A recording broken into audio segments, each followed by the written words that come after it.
안녕하세요, 원선우입니다. 저는 지금 부산모터쇼에 와 있는데요. 현장의 모든 프레스 컨퍼런스가 막 끝났고요. 그래서 지금부터는 차량을 한번 한 대 한 대 좀 살펴보겠습니다. 역시나 올해 부산모터쇼에서 가장 주목을 받고 있는 차량은 아반떼인데요. 아반떼 먼저 만나보죠. 자, 역시나 지금 많은 사람들이 지금 아반떼 주위에 있는데, 이 차량들 사실 이번에 출시된 아반떼의 가장 큰 특징이라면 뭐 플러스가 적용된 부분도 있겠지만 이 디자인입니다.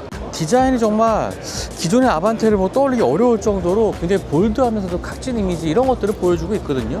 그리고 사진으로 볼 때보다 실물로 마주하니까 이제 조금 더 입체감 있는 모습을 좀 확인할 수가 있는데, 지금 전면부 같은 경우에도 이걸 뭐라고 그래야 될까?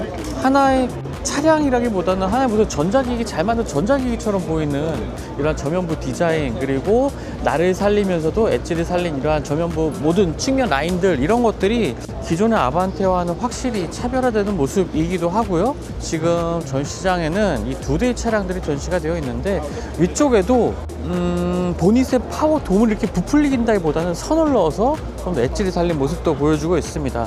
도 손잡이 같은 경우에는 깔끔하게 마감되고 아래쪽에 당길 수 있는 형태로 차체의 측면과 잘 어울리는 모습이고요. 또 측면 같은 경우에도 이 주유구 옆을 지나는 라인이라든지 이런 부분들이 선을 잘 살린, 약간 볼드하면서도 터프한 모습을 좀 보여주고 있습니다. 측면에 쿼터글라스까지도 있네요.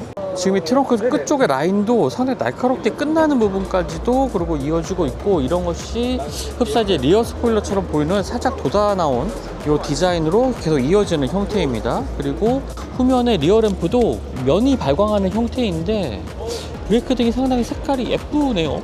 완전히 빨간색은 이런 색깔인데, 실물로 보니까 살짝 핑크빛이 도는 이러한 조명이 적용이 되어 있습니다. 아래쪽에 범퍼도 이거 흡사이제 콘셉카처럼 보이기도 하네요. 이 범퍼가 튀어나와 있는 형태거든요. 그러니까 트렁크 아래로 내려오다가 이 부분이 상당히 돌출된 형태로, 흡사 뭐 오래전에 선보였던 비전 74 같은 이러한 컨셉에서 보여줬던 이러한 모습입니다. 주변에 사실 예상도들이 많이 그전에 나오기도 했었는데, 그것보다도 훨씬 더 과감한 이 디자인이라는 생각이 들거든요. 적재 공간은 이러한 형태이고요. 2열 시트는 이제 레버를 당겨서 열게 되어 있습니다. 아래쪽에도 뭐 수납 공간 작게 마련되어 있고, 그냥 가벼운 플로어로 되어 있네요. 자, 안쪽에 보시면 이제 플레오스 적용된 거 보이시죠? 지금 그랜저에 탑재되어 있던 이 플레오스와 같은 시스템입니다. 하지만 디스플레이는 조금 더 작아진 형태이고요. 자, 파란색 컬러의 차량도 보고 있는데, 이 블루 컬러가 상당히 도드라진 모습입니다. 지금 워낙 많은 분들이 있어서 실내로 한번 촬영을 할 수 있을지 모르겠네요. 자, 이번에 출시된 아반떼는 가솔린과 하이브리드 두 가지 모델이 출시가 됐습니다. 그리고 아직은 사전 계약 기간이고요. 3분기부터 본격적인 인도가 시작될 것으로 보여지고, 아마 그때 되면은 정확한 재원이라든지 가격, 연비 정보 이런 것들이 나오기 때문에 그때 아마 더 많은 정보 전해드릴 수 있을 것 같아요. 오늘은 여기까지만 아반떼는 좀 보도록 하겠습니다. 일단 다른 차량도 한번 살펴보죠. 현대차 전시장 한켠에는 이렇게 플레오스를 소개하는 공간도 마련이 되어 있습니다. 완전히 차량의 측면부를 절개해서 플레오스를 좀 더 상세하게 보여주는 이러한 부분들도 지금 전시가 되어 있네요. 송호성 사장이 지금 차량을 좀 둘러보고 있는 모습인데요. 자, 그랜저를 통해서 체험해봤던 플레오스는 상당히 일단 다양한 기능들을 녹여낸 SUV의 시작을 알리는 인포테인먼트 시스템이었습니다. 물론 아직까지 더 발전된 여지가 있는 부분이고, 계속 발전할 수 있는 부분이 가지고 있는 부분이기 때문에 이런 점들은 좀 더 지켜봐야 될 것 같고요. 아직까지 뭐 소프트웨어적인 뭐 문제라든지 이런 것들이 발견되지는 않은 것 같습니다.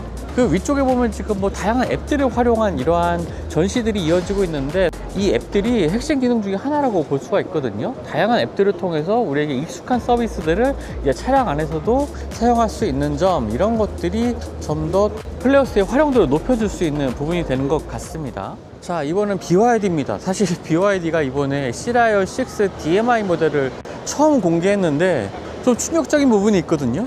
가격입니다. 가격이 3,750만 원이에요. 플러그인 하이브리드 모델과 굉장히 흡사한 이 파워트레인을 가지고 있는 이 차량의 가격이 3,750, 뭐 비슷한 사양의 이 플러그인 하이브리드 모델과 비교할 때 뭐 1,000에서 2,000만 원까지도 더 저렴한 모습을 보여주고 있습니다. 지금 이것이 DMI 파워트레인이고요. 지금 1.5L 가솔린 터보 엔진과 전기 모터가 결합된 형태입니다.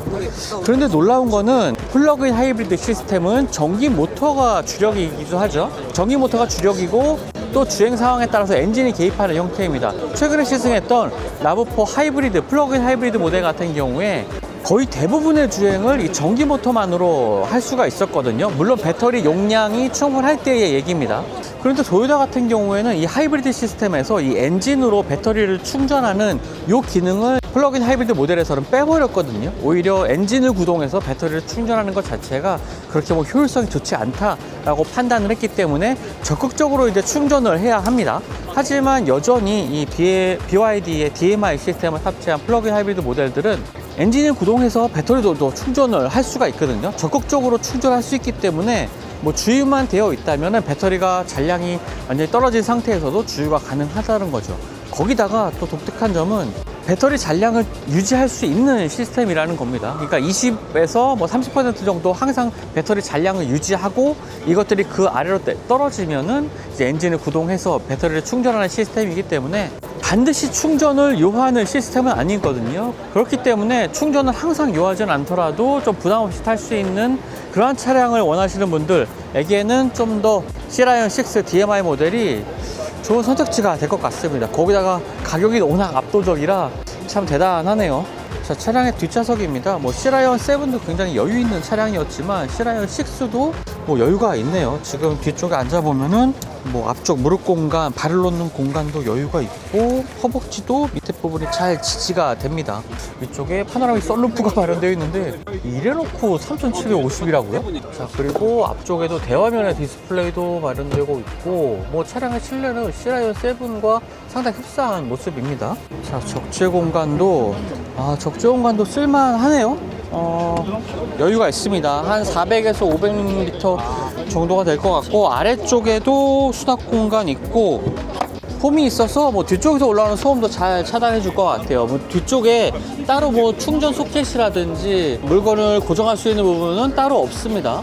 플로어는 살짝 올려서 이런 식으로 살짝 올려서 또 사용할 수도 있네요.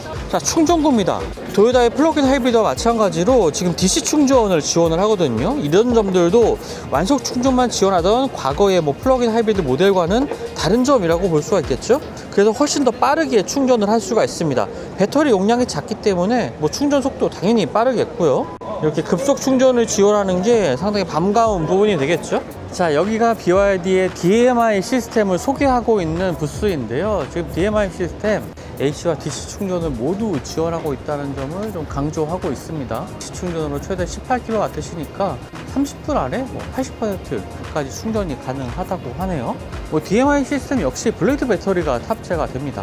지금 구조를 보시면 이쪽에 블레이드 배터리가 있고 주유 통이 뒤쪽에 2열 시트 아래쪽에 위치해 있네요. 이러한 구조를 통해서 최대한 전기 모터로 많이 주행을 하고 이제 필요한 경우에는 엔진이 구동해서 구동력도 저해주고 또 배터리 충전도 하게 되는 거죠. 참 놀랍습니다. 지금 이러한 시스템을 가지고 있는 차량을 3,750만 원에 만나는 거는 국산차로서도 정말 힘든 점이거든요.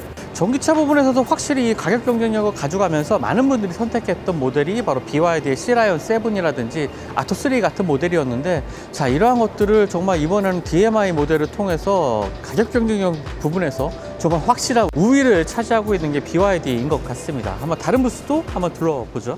자, 이번에는 제네시스 마그마 레이싱 제네시스의 부스입니다. 이번에 제네시스는 르망에서 완주를 했기 때문에 그것과 관련된 내용들을 좀 많이 소개를 했는데요. 지금 보고 있는 실제 차량은 아닙니다. 여기 디자인 컨셉을 가져온 것 같은데 르망에서 주행했던 차량이고, 지금 레이서분도 요번에 무대에 올라서 여러 가지 그때 소회 같은 것을 밝히기도 했거든요. 그리고 이 옆에 보고 있는 차량이 GT 컨셉입니다. 사실 이 그대로 아마 양산으로 나와주면 좋지 않을까라는 생각이 들 정도로 정말 멋진 외관을 하고 있거든요. 요즘에 현대차 그룹의 컨셉카는 컨셉의 디자인을 많이 유지를 하면서 출시가 되기 때문에 이런 형태로 그대로 나오지 않을까, 최대한 반영해서 나오지 않을까라는 생각도 들고요. 어찌됐건 르망에서 지금과 같이 조금씩 발전하면서 르망에서 좋은 성과를 낸다면 유럽 시장에서 제네시스에 대한 브랜드 인지도도 높아지겠고, 또 그만큼 또 수요가 는다면 이러한 GT 컨셉이 양산 모델로도 만날 수가 있겠죠. 자, 제네시스가 왜 갑자기 이렇게 열심히 레이스를 하고 있나, 르망에 참가하고 있나 라는 걸 보면은 결국에는 모터스포츠를 통해서 습득한 기술이 양산차에도 적용이 되고, 그런 것을 통해서 많은 유럽 시장이라든지 뭐 미국 시장 같은 이곳의 새로운 시장에서 많은 분들이 제네시스를 이제 인식하는 계기가 되지 않을까. 그래서 열심히 지금 모터스포츠에 투자를 하고 있는 거고요. 사실 첫 출전에서 르망 완주를 했다는 건 뭐 한 대가 리타이어 하긴 했지만 르망 완주를 했다는 건 정말 대단한 일이거든요. 아쉽게도 리타이어 했던 차량의 그 서스펜션이 부서지는 이 사고가 있었는데 원인이 정확하게 밝혀지지는 않은 것 같아요. 하지만 한 대가 완전히 완주를 하면서 좋은 결과 보여줬고, 내년 르망, 앞으로의 르망이라든지 다른 내구 레이스에서의 결과가 좀 더 기대가 됩니다. 아마 부산 모터쇼에서 이 차를 보신다면은 저는 오히려 아반떼보다 더 눈길이 가는 차량이 이 GT 컨셉이었거든요. 한번 꼭 와서 직접 보시면 좋을 것 같아요. 자, 이번엔 BMW의 전시 부스입니다. 지금은 뭐 모터라드라든지 7 시리즈, 그다음에 iX3까지 지금 전시가 되어 있는데요.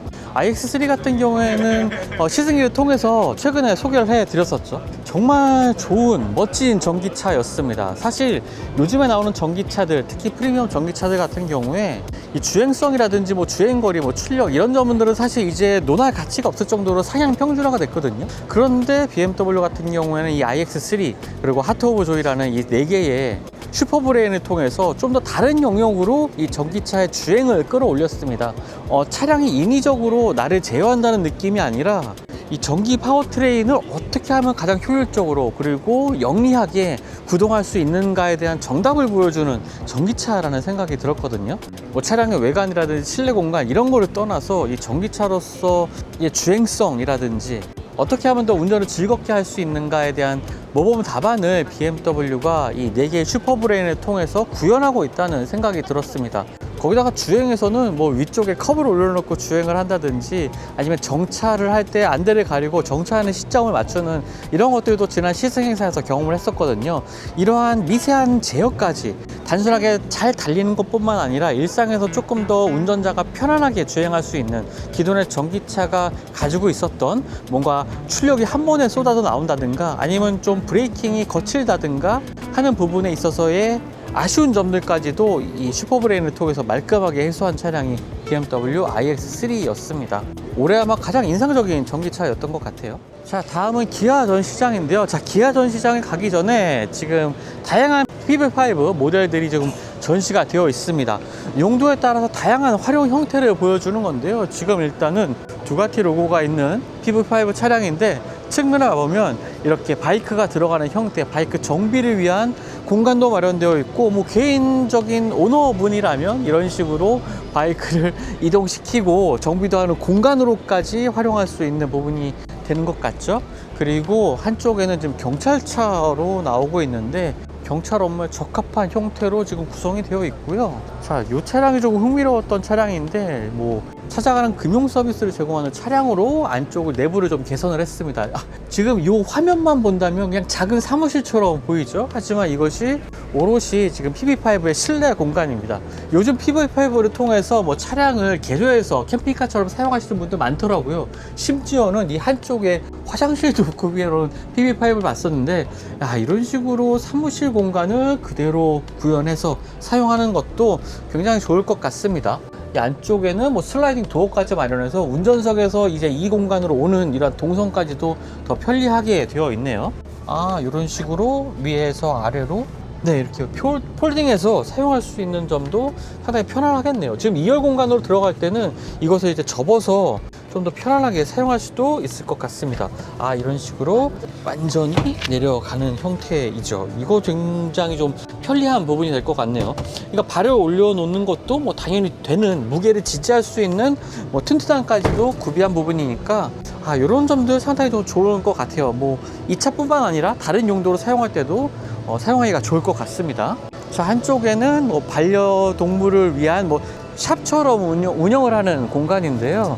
이런 식으로 이제 물건들을 다 정리를 하고 올려서 사용할 수 있는 공간, 이동 상점처럼 활용할 수 있는 공간이 되겠네요. 자, 이렇게 푸드트럭으로 또 연출도 되어 있네요. 재밌습니다. 기아는 이번에 PV5를 무대에 올렸고요. 세 가지의 새로운 용도의 PB5를 좀 소개를 했습니다. 지금 이 차량 같은 경우에는 PB5 프라임인데요. 이 프라임 같은 경우에는 뒤쪽에 릴렉스 시트가 마련된 차량입니다.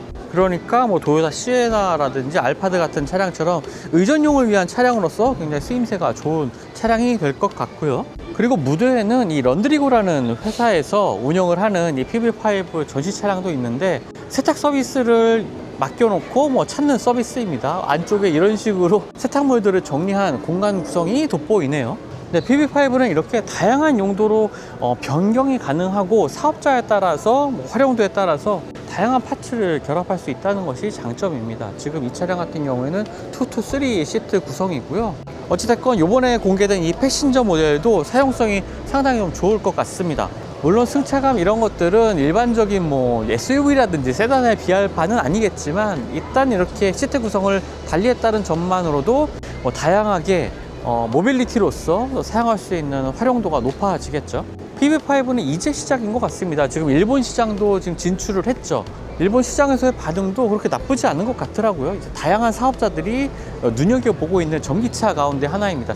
일본의 전기차 시장에는 아직까지 이런 차량들이 없거든요. 기존의 하이브리드 차량이라든지 내연기관 차량들은 있긴 한데 수수 전기차로서 이만큼의 공간을 가지고 있는 차량들은 없기 때문에 앞으로 뭐 국내 시장에서 또는 해외 시장에서 PB5가 좀 어떤 다양한 활용도를 보여주면서 눈길을 끌게 될지, 이런 점들도 좀 지켜볼 포인트가 될 것 같습니다. 자, 지금까지 소개해드린 부스들 외에도 지금 보시는 것처럼 다양한 전시들이 있습니다. 지금 모터쇼 주최 측에서 마련된 이런 전시 공간도 따로 있고요. 바이크뿐만 아니라 저쪽에 보면은 클래식카들도, 그리고 튜닝한 차량들도 전시가 되어 있거든요. 이런 것들을 통해서 좀 볼거리가 그래도 좀 어느 정도 많이 채워진 것 같습니다. 사실 참가업체가 현대기아 제네시스, BMW 미니, 그 다음에 BYD, 그리고 이네오스와 램 브랜드, 이렇게 사실 많지 않은 브랜드들이 있어서 여전히 뭐 참가업체가 많은 상황은 아니긴 하지만, 그래도 지금 이렇게 모터쇼를 방문해서 둘러보면은 다양한 차량들을 둘러볼 수 있는 나름의 좀 구색은 갖춘 것 같아서 다행이라는 생각이 드네요. 요즘 부산에 정말 많은 관광객분들이 오시더라고요. 뭐 국내뿐만 아니라 해외분들도 정말 많으신데, 모터쇼 한번 오셔서 둘러보신다면 정말 재미있는 볼거리이지 않을까 하는 생각이 듭니다. 지금까지 글로벌 오토요스 원선홍이었고요. 저도 다음 영상 통해서 만나 뵙도록 하겠습니다. 감사합니다.